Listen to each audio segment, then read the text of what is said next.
Estamos en la Universidad de Loma Linda. Estamos filmando desde un lugar bastante sencillo, bastante humilde. Es un arbolito que ha sido dedicado para aquellos estudiantes que por alguna razón, habiendo comenzado su carrera en esta institución, no pudieron completarla por causa de un accidente, por alguna enfermedad que les costó la vida. En memoria de estos jóvenes y señoritas que con tesón quisieron de todas maneras buscar una carrera profesional en este lugar, se ha dedicado este pequeño lugar. Desde aquí quiero comentar contigo Gálatas capítulo 3 versículos 21 al 25, el camino de la fe, la forma en la cual el apóstol San Pablo nos va a mostrar las dos cosas que nos muestra la ley. Dice la palabra del Señor: entonces la ley contradice las promesas de Dios. De ninguna manera, porque si la ley dada pudiera vivificar, la justicia sería verdaderamente por la ley. Pero la Escritura lo encerró todo bajo pecado, para que la promesa que es por la fe en Jesucristo fuera dada a los creyentes.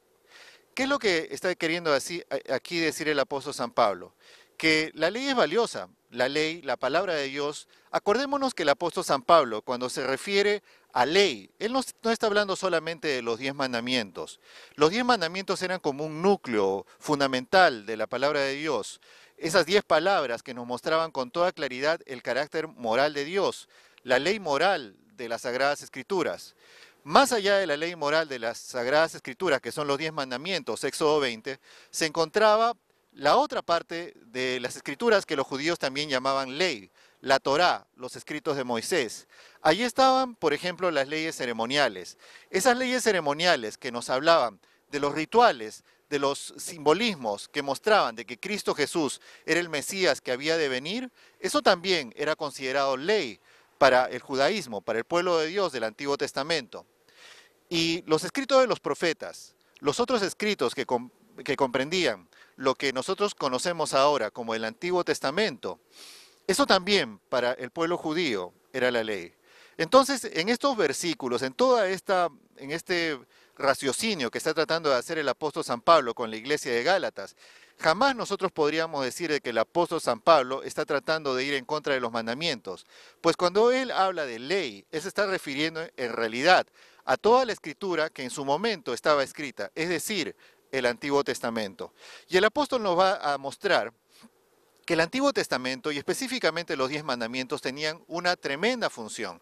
La primera función que tenía la palabra de Dios era mostrar el pecado. Todo, dice el apóstol, la escritura, todo, la ley encerraba todo bajo pecado. Una de las grandes funciones de la ley de Dios y específicamente de los 10 mandamientos es mostrarnos el pecado. Es curioso que la mayoría de las constituciones de los países occidentales refleja de alguna o de otra forma los 10 mandamientos. Los 10 mandamientos es una escritura poderosísima que ha moldeado la cultura humana a través de los siglos. Sigue diciendo el apóstol San Pablo en el versículo 24 y 25. De manera que la ley ha sido nuestro ayo para llevarnos a Cristo, a fin de que fuéramos justificados por la fe. Pero ahora que ha venido la fe, ya no estamos bajo un guía. ¿Qué es lo que está queriendo aquí decir el apóstol San Pablo? Que la ley tiene otra función, y la función que tiene la ley ha sido de llevarnos a Cristo Jesús, de mostrarnos la salvación por medio de Cristo Jesús. Y es cierto, todo el Antiguo Testamento fue escrito con la única intención, con la única motivación de mostrarnos la salvación por medio de la fe en Cristo Jesús, la salvación para toda aquella persona que cree. Por lo tanto, la función de la ley, de las Escrituras, antes que Cristo viniera, fueron dos fundamentalmente.